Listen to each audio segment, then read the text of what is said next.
एक गांव में रहता था एक गरीब लेकिन ईमानदार युवक राजू।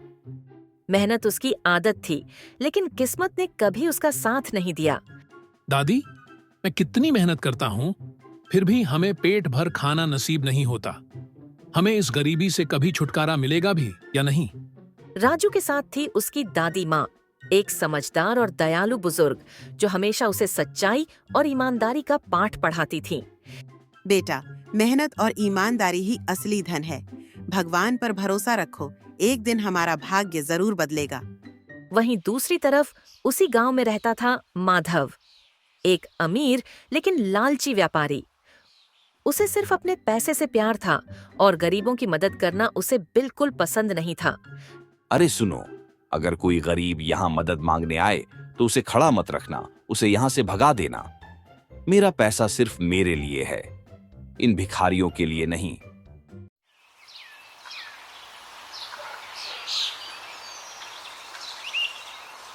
लेकिन एक दिन गांव में आया एक रहस्यमयी संत जो अपने साथ लाया एक जादुई घड़ा।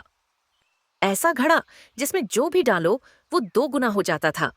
बेटा राजू, तुम बहुत मेहनती लगते हो। मैं तुम्हें एक जादुई घड़ा देना चाहता हूँ। इसमें जो भी डालोगे वह 2 गुना हो जाएगा। लेकिन याद रखना, लालच मत करना। वाह, जय हो भगवान की। लगता है भगवान ने हमारी सुन ली। अब हमारी गरीबी दूर हो जाएगी। राजू को यह जादुई घड़ा मिलते ही उसकी जिंदगी बदलने लगी। अब उसके पास खाने के लिए अच्छा खाना था और रहने के लिए अच्छा घर, और वह दूसरों की मदद भी करने लगा। लेकिन जब लालची माधव को इस घड़े के बारे में पता चला तो उसकी लालच बढ़ गई।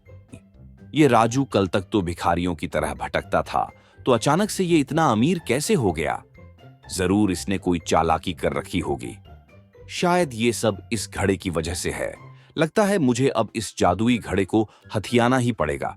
उसने तय कर लिया कि वो इस जादुई घड़े को हासिल करके इस दुनिया का सबसे अमीर आदमी बनेगा।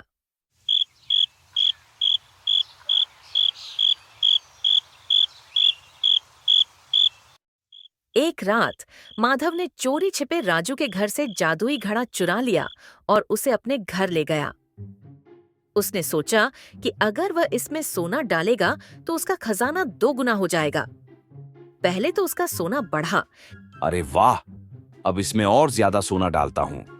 तभी वहां जादुई संत प्रकट हुए। संत ने माधव को समझाया कि बेटा माधव, तुमने इस घड़े का गलत उपयोग किया। यह मेहनती और ईमानदार लोगों के लिए था, तुम जैसे लालचियों के लिए नहीं। अब तुम्हें अपने लालच की सजा मिलेगी। जैसे ही उसने लालच में आकर पूरा खजाना घड़े में डाल दिया, कुछ अजीब हुआ। अरे, ये क्या हुआ? मेरा सारा सोना इसमें से कहाँ चला गया? अचानक घड़ा हिलने लगा और देखते ही देखते पूरा खजाना गायब हो गया। माधव घबरा गया, लेकिन तभी संत ने अपनी शक्तियों का इस्तेमाल किया। अचानक माधव के शरीर में अजीब सा बदलाव आने लगा। उसकी बाहें सिकुड़ने लगी, पैर मुड़ने लगे और देखते ही देखते वह एक बैल बन गया। माधव अब कुछ बोल नहीं पा रहा था, वह सिर्फ बैल की तरह रंभा रहा था। गांव के लोग डर गए और उसे चारों तरफ से घेर लिया। देखा राजू बेटा, यह घड़ा एक वरदान भी हो सकता है और एक अभिशाप भी। इसलिए इस घड़े को लालच से कभी मत भरना। माधव ने अपनी आंखों में आंसू भरकर संत के सामने सिर झुका दिया और दिल से माफी मांगने लगा। संत ने माधव की हालत देखकर कहा, अगर तुम सच में अपने लालच से मुक्त होना चाहते हो और जरूरतमंदों की मदद करने का वचन देते हो, तो मैं तुम्हें तुम्हारी असली अवस्था में लौटा सकता हूँ। माधव ने अपनी गर्दन हिलाकर हाँ की और अपनी आंखों से विनती करने लगा। संत ने अपनी माला से एक मंत्र पढ़ा और माधव पर जल छिड़का। अचानक एक चमक उठी और कुछ ही पलों में माधव फिर से इंसान बन गया। वह संत के चरणों में गिर पड़ा और बोला, अब मैं कभी लालच नहीं करूंगा और जरूरतमंदों की मदद करूंगा। उस दिन के बाद से माधव ने अपना धन गरीबों में बांटना शुरू कर दिया और एक नेक दिल इंसान बन गया।